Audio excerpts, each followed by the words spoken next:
Hey guys, Brian here. Welcome to the lab. Thanks for joining me today. Real quick video for you today. I've been getting a lot of requests for a couple of these videos. So today we're going to show off one of my breeding pairs for 2018.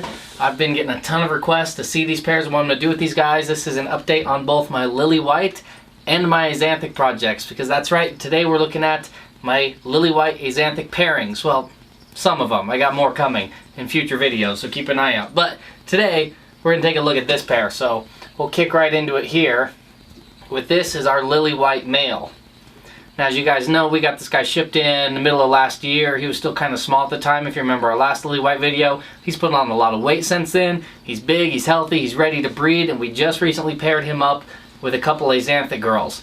Now, this is by far the most exciting pairing I've ever done, and the reason I'm so excited for these is, as a lot of you guys know, the Axanthic gene is a little bit weird where it seems to mute out the Harlequin pattern, the normal Harlequin pattern, that cream, yellow, orange pattern you see on a lot of geckos. The Axanthic gene mutes that out. Now, I do have one Axanthic pinstripe that still has the white pinning down his back, but that isn't the Harlequin gene. That's another gene that highlights the pinstripes, and that gene seems to stay, the color seems to stay, but the Harlequin gene, it gets muted out.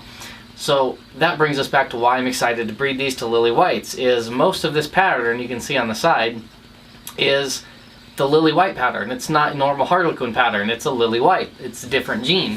So I'm working under the theory that the Axanthic gene is not going to cancel out the Lilly White gene, and what we'll end up with is a gecko that is mostly white, but Axanthic gray, completely monochrome underneath.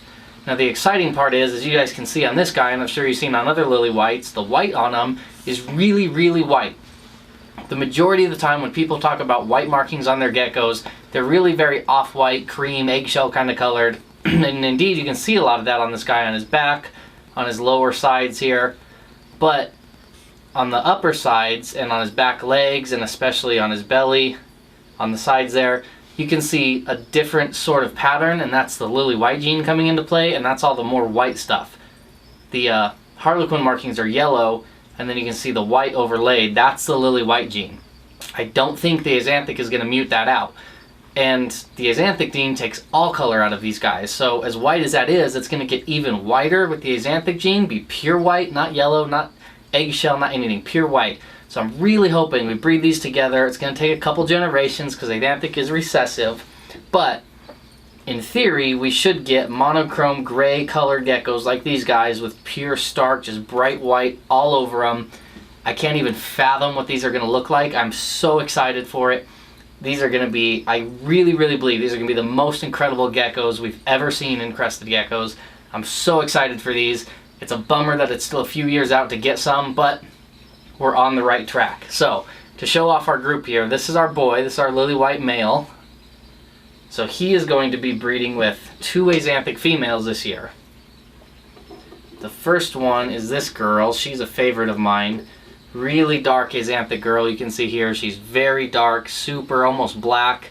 Very little pattern, a little bit on her tail, just one white spot there on her back. Absolutely gorgeous. These are my favorite Axanthics. They all range in color between almost white to almost black like this, and lots of gray in between. Some of the, I call them lower grade Axanthics, are still obviously really nice, but the lower grade ones get more brown as they grow up. These guys stay really dark black. These are my favorites because they stay very monochrome, very dark black. Absolutely gorgeous. The other girl he's going to breed to is this girl, and this is one that I was just speaking about. She's a little more brown, still very gray, still distinctively Axanthic, very clearly. She is an Axanthic, but these ones get a little more brown.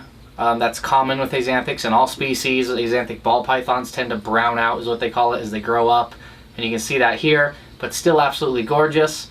These two girls are ready to go. They're big, they're healthy, ready to breed.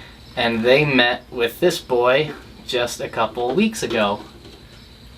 So I'm extremely excited for these. We should be getting our first eggs from these guys in about, I would expect about a month or so. We should get our first eggs from these. 3 months or so after that, they'll hatch, and we will have the world's first het Axanthic Lilly Whites.